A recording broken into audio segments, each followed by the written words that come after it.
வணக்க நண்பர்களே, நான் உங்கள் எம்ஆர்கே ரேசிங் பிஜன் ஃபார்ம். நம்மளோட பிஜன் ஃபார்மில் இம்போர்ட்டட் பிஜன்ஸை நம்ம வந்து ப்ரீட் பண்ணி அதிலேருந்து சிக்ஸ் வந்து நம்ம வந்து சேல் பண்ணிட்டு இருக்கிறோம். வேணுங்கிற நண்பர்கள், குவாலிட்டியான சிக்ஸ் வேணுங்கிற நண்பர்கள் நம்மளை வந்து கண்டிப்பாக தொடர்பு கொள்ளுங்கள். அதே மாதிரி நம்ம வந்து இப்போ வந்து அடல்ட் பேர்டுகளும் நம்ம வந்து சேல் பண்ணுறோம்.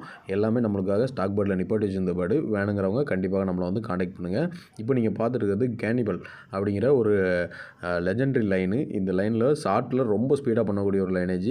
அதாவது பெஸ்ட் கிட்டில் அது மாதிரி ஆவரியல் இந்த லைன் எல்லாமே இதோட டச்சில் இருக்கும். பேஸ் பேடான லைனில் இருக்கும். இது வந்து நீங்கள் பார்த்தீங்கன்னா தெரியும் பேடோட இது எப்படி இருக்குன்னு சொல்லி, வைப்ரேஷனில் எப்படி இருக்குன்னு சொல்லி. ஷார்ட்டுக்கு வரக்கூடிய ஒரு ஸ்பீடான ஒரு லைனேஜ். வேணுங்கிறவங்க நம்மளை வந்து காண்டாக்ட் பண்ணுங்கள். டெரிக் லூயிஸ் வான் டைக் இவரோட லைனேஜ் பேர்டு. நீங்கள் நெட்டில் போய்ட்டு கேனிபல் டைனாஸ்டின்னு போட்டாலே உங்களுக்கு தெரியும் இந்த பேர்டுகள் வந்து எவ்வளோக்குள்ள ஸ்பீடு அச்சீவ்மெண்ட் பண்ணியிருக்கு அப்படின்னு சொல்லிட்டு. இந்த பேர்டுகள் வந்து நம்ம வந்து வாங்கின விலையிலேருந்து ஒரு 10% விலைக்கு கூட கொடுக்கல. நம்ம வந்து இந்த பேர்டு வந்து சிக்ஸாக இறங்கும்போது வந்து நான் 5000 கொடுக்குறேன் பேரு. அதே மாதிரி அடல்ட் ஆகும்போது பேர் வந்து 8000 கொடுக்குறேன். இது சிங்கிள் பீஸு 4000.